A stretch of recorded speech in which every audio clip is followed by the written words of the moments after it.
Great. So just philosophically, with what's going on with the portal and whatever in NIL, whether it's under or overstated, which one, if you had to pick one, because I know you'd say both, and you're always going to do this, would you never compromise getting linemen out of high school, or would you never compromise getting a quarterback out of high school?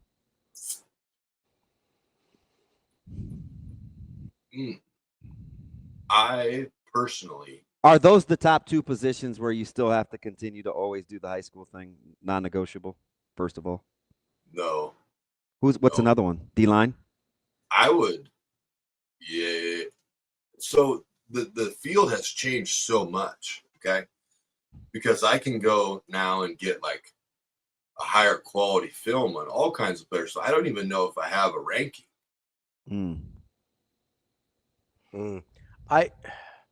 It's hard. You can't make a living with linemen out of the portal, though. There's too many. You need too many. So I would agree with linemen. And everybody wants them. I do think you can make a living out of quarterbacks out of the portal if you're in certain places.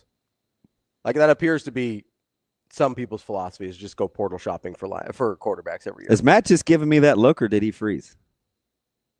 I think he froze. Oh, I was like, what did I say where he's giving me that? I did think he was like just staring at you for a minute, but I think he's frozen. Shane, do we want to try and get him back? Sure. You think you can make a living getting quarterbacks out of the portal? More so than linemen. Well, yeah. More so than linemen. I would prefer, because that's one of my big beefs with Mike Norvell, isn't having not developed a single quarterback at Florida State. We saw it happen with Michigan. Michigan, same thing. I do wonder about like what Dan Lanning's doing long term, Iowa, like Miami long term, yeah. Iowa. Like there's several schools that have, but there's also schools that have gotten away with it. Like Miami so far has gotten away with it. We'll see if what happens with Carson Beck. Oregon so far has gotten away with it. What has Miami gotten away with though? They haven't won. I mean, they won more than 10 wins at Miami is a drastic improvement from where they've been. Like Cam Ward got them basically what they wanted out of Cam Ward.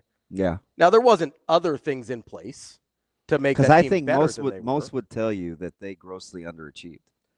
I don't know how good that roster was. So let's look at the draft. Fair. I don't know how much better they were than 10 wins though. You know, like I don't look at that team and I'd be like, that should have been. So you're talking about just the 1 year. Yeah, so it's not crystal ball. Okay. So it's not, but it appears that like it's worked for them the year they tried it. We'll see what happens. Because obviously it didn't really work with the Van Dyke situation, and that was an out of high school guy. So let's see what happens with Carson Beck if he gets them where they want to go or closer to where they want to go. With Oregon, it worked out with Dylan Gabriel. We'll see what happens with Dante Moore. I do wonder long term though more about offensive and defensive linemen than I do quarterbacks. We have Matt back on the phone. Oh, okay. All right, Matty, do tell with the feel with film and how you can evaluate easier. I would not. I would back off on all of that, and I would find character. Like, God, we talked about that and we got crushed. Not really. Good. We got some pushback. You know what happens when you're getting crushed? You know you got people that don't know what the hell they're talking about. Oh, wow. Because you get folks in there that think, oh my God, I'll take a super shitty person or super that's a great athlete. Let me know how that goes for you. Okay? And listen, we had guys that played with us that had their problems, but you know what they were? Good ass human beings. Until you got a little booze in them and then shit went haywire. Okay? So for those certainly good teammates. Certainly good teammates. For those dorks that are getting after you for not saying that character matters, guarantee their kids' teams lose. I guarantee it. I will guarantee it that they lose. Because they don't get what it takes to build a team. Because you can't have somebody in there that's an asshat. Because he will disrupt an immensely talented team. AKA 1990 and 6. You lived it and I lived it. Okay? If you want a case study, there it is. Have you heard anything? Yes. Have you heard anything I've said this morning? I'm going to go with no. No, I had a glaucoma test. I was a doctor. Isn't that not weird that he brought up the almost 90 and 91? I brought up exact same thing. That exact analogy on how It's not just about having, because we're talking about like NIL and what's being like what you're willing to pay for. And I'm like, guys, at some point you kind of have to appreciate how Nebraska's going about doing their due diligence. Because people are getting mad that they're not just going to go out bid for a guy that go out bid another school for a guy that they want, because it seems like Nebraska's trying not to compromise what they're about for one individual guy. And that's how we got on this topic. But you know what? The ones that don't get it, let them not get it. Because they're going to be the ones that make an ass out of themselves at a game. Then hopefully they get out of the stadium and we get a fan in there that gets it. Like I ain't got time to drag you along and teach you. Like that's in the words of the great Damon, that's a you problem. If you don't understand, if you don't get that, I can't help you. Because listen, how many years did I come on your show? Do you be glad they come on your show? How many years? Oh, it's been, I don't know. It's a long time now. Yeah, 10 years maybe. Decade? Almost a decade, yeah. Decade. Said this from day one. Said it from day one. Like the guys that don't get enough credit for the great runs in college sports are the guys 2 years ahead. Because those guys laid the groundwork for what we became. I said it a little different. I said everybody laments and waxes poetic about depth, but it's not always fun. Like sometimes you're on the waiting end and sometimes you're on the teaching end. It's cool to run through the depth chart, but it isn't always rainbows and butterflies. You got to have some unique individuals. But it's okay. We also lose perspective on what we became. That's interesting. Okay. We were at the pinnacle. Listen, I had people in from Louisville, LSU, Arkansas. Okay. SEC and an ACC. They're all like, the minute they figure out, hey, what are all these things on the wall? I'm like, oh, those are all my teammates that I love to death. Played with them in college. Some of them are from other, sports at Nebraska, but mainly football guys that I played. You played football in Nebraska? I was like, yes. I know. I didn't know. I was not a fullback. I was much fatter than I played line on a participation level. Okay, on a participation level. To a human being, they would sit back, put their hand on their foot and be like, man, you guys back then were so good. But it wasn't a collection of the top of the top. Now, if you look, 80s, 9 wins guaranteed, lose a heartbreaker, right? Get into the 90s. You know you're going to win 9. You get some transcendent talent in there.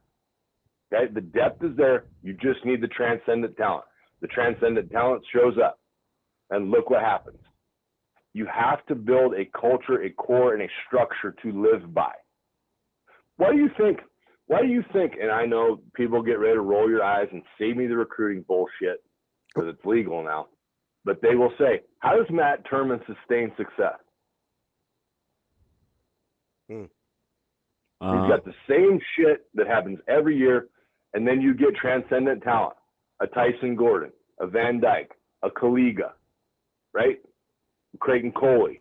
How about Creighton Coley got hurt. Isaiah Ramsey will throw in there. The Andersons. Blake Anderson. Yeah. Ryan Emanuel. DJ McGargle. Kyle O'Neill. Like, you get way good players in a structure that they already know, and they'll go kill. But you have to build those things, and we were in such a bad spot before. We wanted a 24-hour, 365. We're building it overnight. Guess what, Earl? That doesn't work. It takes time. And if you want them, and if you trust them, if you believe in them, let them cook, as the kids say. But in the words of one of my good buddy Paul's running backs from Doane, when they were undefeated for 4 years, and Paul was the center and he was the running back, and he just kept running into the running back, and he just said, Paul, get out the way. Like, we got to get out of the way. Because guess what, Bill and Bennington, no offense, Bennington, you ain't making any calls, so be as pissed off as you want. But let them cook. Let them do their things. Because if you go watch what they're doing now, it is light years different from what it was when they got here. They understood the assignment. They understood the shit show that it was. and they are slowly building something. I'm sorry it doesn't fit your time frame, okay? But it's going in the right direction. So don't worry about who they do and don't get, because evidently the guys they're getting, it's working pretty good because they're moving up the chain. And now you just be what you are, because there's still guys, Ohio State, Michigan guys, I see them on my TikTok, they're still telling, hey, hardest place to play, University of Nebraska, Lincoln. And then they will tongue-in-cheek say, we're up 40, and we're still getting yelled at by the fans. Well, guess what? Now, if you guys just keep doing your job, which is being the best fan base in the country, and let the coach do their job, which is getting more talent and being better, then, hey, we might intersect sometime. We're going to have a party. Yeah, it should be interesting if they win, man. You got to build core, culture, and structure. I wish I had an E in there because then I could call it CTE, but I don't have one. So. You could say environment, but I don't want to. There you go. Then you won't give me any, it's not as necessarily yours, but I'm sorry. I'm with you. You're in. We just created CTE, me and you. Appreciate that. Class of 92, thick as thieves forever. You know it, ride or die. You heard it from Burrs first. Let Rhule cook. Let him cook. All right, Matty, behave yourself, buddy. Stay cool if you can. Next time. What's Zoe hit this week? She hasn't played yet, but the next time I see you, do you have a? I'll just text you. What nights does she play? Well, they got a game tomorrow if they get it in, but she's spending the night at her brother's tonight down in Lincoln. Oh. I know, right? I'm terrified. So they always play on Saturday? Well, they do this week. I don't know if they're going to get the game in because of the heat index, but we'll see. Yeah. You get a Tuesday or Wednesday game on that schedule. I'm just going to text JC. You'll never tell me. I'm coming. Knock yourself out. All right, Burrs, we appreciate it. We'll talk to you next week. Nah, I don't want to be done. Okay, well, I'm going to leave, so you can keep talking to him if you want to. But we got to get out of here, Matty. I'll check in.